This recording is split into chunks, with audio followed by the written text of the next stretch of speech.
নমস্কাৰ এটি গুৰুত্বপূৰ্ণ বাতৰি লৈ নিউজ নৰ ষ্টুডিঅ'ত মই মুকেউল হুছেইন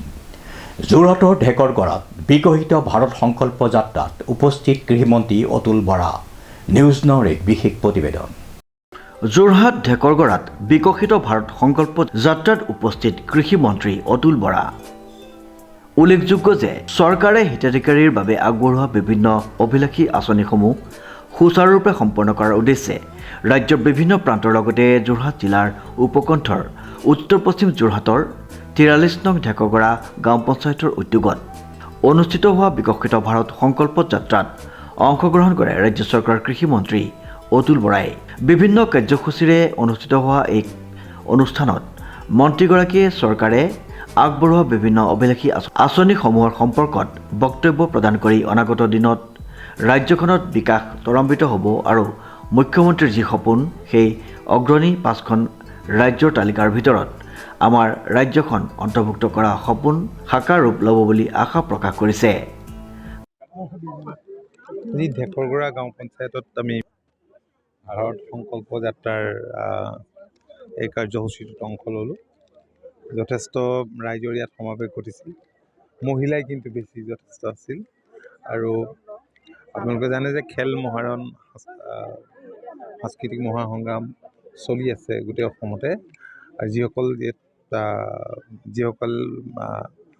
পুৰস্কৃত হ'ল সেইসকলক পুৰস্কাৰো বিতৰণ কৰাৰ ব্যৱস্থা কৰিছিলে গাঁও পঞ্চায়তে আৰু দেশৰ মাননীয় প্ৰধানমন্ত্ৰী নৰেন্দ্ৰ মোদী ডাঙৰীয়াই দায়িত্ব লোৱাৰ পিছৰে পৰা দেশৰ বিকাশৰ কাৰণে যিবিলাক আঁচনি গ্ৰহণ কৰিছে আৰু আমাৰ ৰাজ্যখনত মাননীয় মুখ্যমন্ত্ৰী ডক্টৰ হিমন্ত বিশ্ব শৰ্মা ডাঙৰীয়াৰ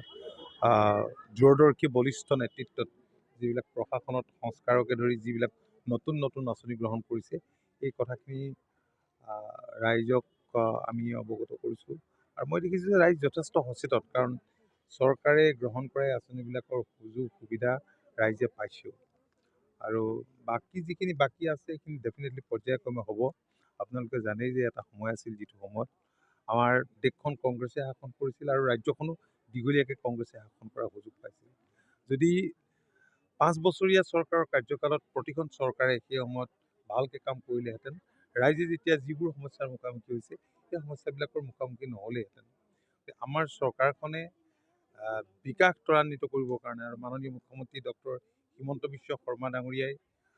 দেশৰ প্ৰধানমন্ত্ৰী নৰেন্দ্ৰ মোদী ডাঙৰীয়াৰ আৰ্হিৰে যিদৰে আত্মনিৰ্ভৰ ভাৰতৰ কথা কৈছে ডক্টৰ শৰ্মা ডাঙৰীয়াইও আত্মনিৰ্ভৰ অসমৰ চিন্তা চৰ্চাৰে সেইমতে পৰিকল্পনা কৰিছে আৰু সেই পৰিকল্পনাবোৰক সাকাৰ ৰূপ দিবলৈ ভাৰত চৰকাৰৰ আঁচনিবিলাকৰ উপৰিও অসম চৰকাৰে লোৱা নতুন আঁচনিবিলাকৰ সাকাৰ ৰূপ দিবলৈ বহু পুৰুষাৰ্থ চেষ্টা কৰিছে। গতিকে আমি নিশ্চিত যে অনাগত দিনত ৰাজ্যখনৰ বিকাশ ত্বৰান্বিত হ'ব আৰু মুখ্যমন্ত্ৰীৰ যি সপোন দেশৰ অগ্ৰণী 5খন ৰাজ্যৰ তালিকাৰ ভিতৰত আমাৰ ৰাজ্যখন অন্তৰ্ভুক্ত কৰা এই সপোনে সাকাৰ ৰূপ হ'ব। 22-23 বৰ্ষত প্ৰায় 4,000 কোটি টকা আৰু এপেডা আৰু বিভিন্ন অনুষ্ঠানে এইটো এটা ধাৰণা কৰিছে যে আৰু কেইবছৰমানৰ ভিতৰতে 10,000 কোটি টকাৰ আমি ৰপ্তানি কৰিবলৈ সক্ষম হ'ম। উল্লেখযোগ্য যে ঢেকৰগড়া স্থায়ী ৰংগমঞ্চত আয়োজিত সংকল্প যাত্ৰাৰ প্ৰাক্ষণত মন্ত্ৰীগৰাকীক আদৰণি জনোৱা হয়। ইফালে উক্ত অনুষ্ঠানতেই সাংস্কৃতিক মহাসংগ্ৰাম আৰু খেল মহাৰণৰ পঞ্চায়ত এলেকাৰ বিজয়ী প্ৰতিযোগীসকলক পুৰস্কৃত কৰা হয়। আঞ্চলিক পঞ্চায়তৰ সভাপতি জিতুমণি বৰাই আদৰণি ভাষণ আগবঢ়োৱা অনুষ্ঠানত সমষ্টিৰ বিধায়ক ভৱেন্দ্ৰনাথ ভৰালী, পঞ্চায়তৰ সভাপতি লক্ষ্মী গোস্বামী, অসম গণ পৰিষদ যোৰহাট জিলা সমিতিৰ সভাপতি সৌৰভপ্ৰাণ বৰা, সম্পাদক গৌতম দলে, দেৰগাঁও বিধানসভা পৰিষদৰ প্ৰকাশ চন্দ্ৰ বৰা, অধিবক্তা ইন্দ্ৰজিৎ কাকতি, বিজেপিৰ চিত্ৰৰঞ্জন দাসৰ লগতে দলীয় কৰ্মকৰ্তা জ্যেষ্ঠ ব্যক্তিসহ স্থানীয় ৰাইজ উপস্থিত আছিল। যোৰহাটৰ পৰা প্ৰশান্ত গায়নৰ ৰিপৰ্ট, নিউজ নাও।